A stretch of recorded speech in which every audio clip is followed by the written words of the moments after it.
Alright, Random Dave here. Just thought I would kind of show my recipe for my rib rub, my magic powder. What I'm doing right now is I got the old mortar and pestle. I threw a tablespoon of oregano leaves in there. And then I got some parsley flakes and basil leaves. Threw those in there, and I'm just grinding it up into a powder as much as I can. I kind of like it to be pretty fine. That way all the essential ingredients, oils and flavoring can kind of bust out. And so what I'm going to do is mix that up with some salt. I'll probably use a tablespoon of that, tablespoon of black pepper, garlic powder, around about a tablespoon,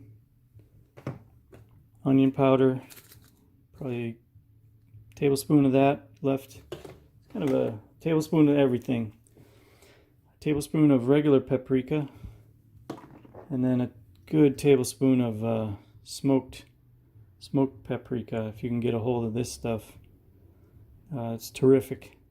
Smoked paprika doesn't need to be organic in my opinion or anything like that, but some of the cheap ones, they don't have a good flavor and aroma to them, so yeah, this one's all right.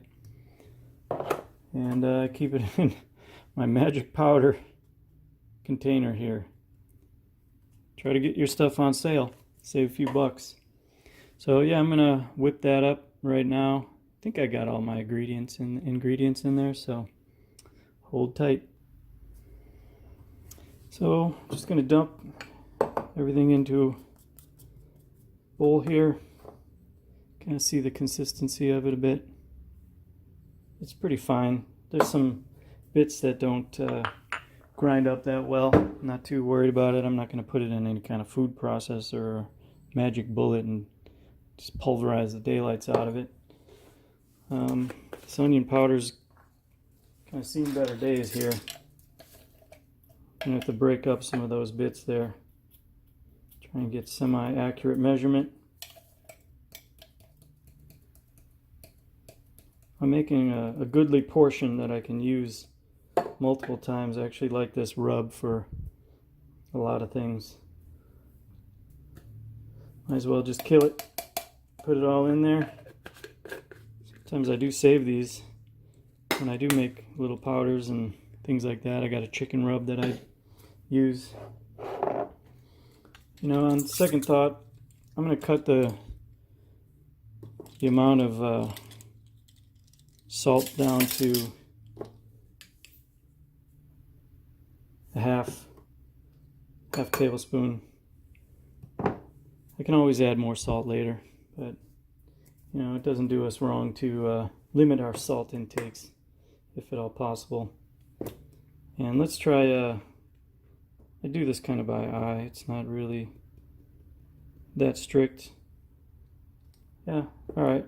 We're going to scratch that down to pepper, half tablespoon, salt, half tablespoon. Garlic powder. Love me some garlic powder. It's not garlic salt, it's garlic powder. We're going to give ourselves a little heaping portion of that.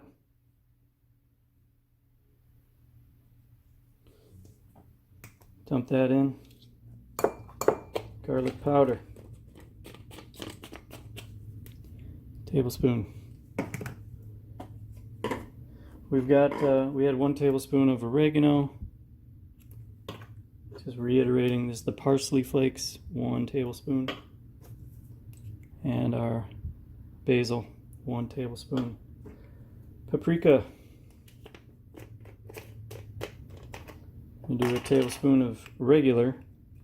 I kind of do this because paprika can give a nice good color. And I don't have to use a whole ton of the smoked paprika because it is a little bit pricey, a little expensive. Can be for the better stuff. And we'll dump that in there. Wasn't quite a level, but close enough for government work. And this one, I'm just gonna pop that lid off here.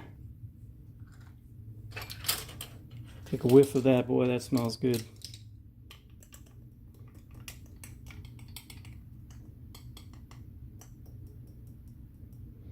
We get our tablespoon of the old smoked paprika. Tablespoon. Cap that up. The rest is pretty easy. Really, the labor part is just grinding up those herbs.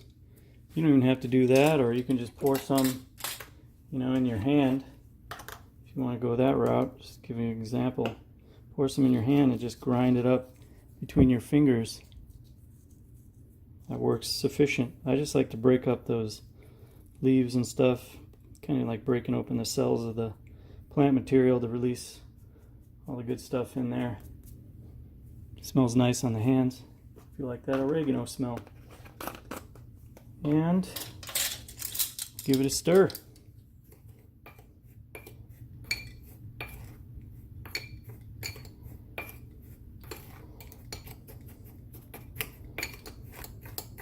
If you have a little funnel, you can use that to transfer it to the, you know, the new bottle. You know, like I say, if you can save yourself an old container, like I got an empty one now, onion powder, this one would work too. It's got a nice shaker cap on it. Same for this guy. It's got a lot of residue from past shaking. So just kind of stir that up a bit, get some kind of homogeneity. Little SAT word for you there.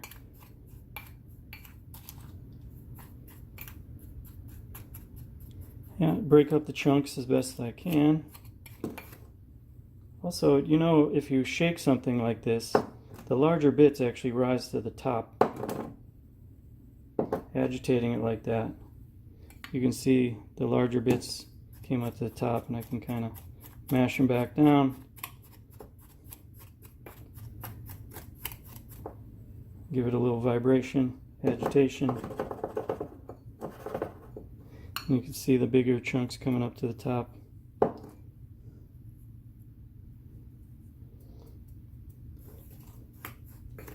Use your fingers to break it up too.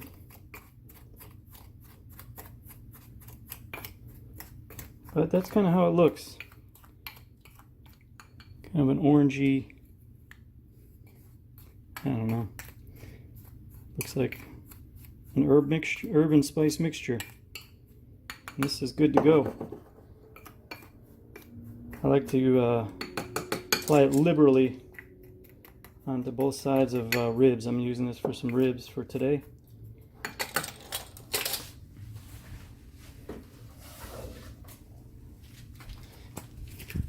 Big old slab. Got a deal on it, $1.97 a pound. Yeah, I take this out of the plastic, I rinse it with water, pat it down dry, front and back. And then what I do is I could show this later, but I take a knife and I score the back side in between the ribs.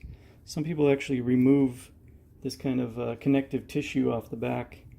I don't really find it necessary. I've done this maybe 12 times so far. And if you score that, it cuts apart real easy. And then I kind of do a slower cook method, so maybe I'll feature that after this video as a part 2 or something, but got a big slab coming. Alright, so that's my recipe for my rub. But yeah, I just shake it on liberally over that meat and kind of pat it down front and back, get a good coating, and then I put it up, wrap it up in some foil and cook it in the oven. I guess I'll do that video later. Thanks.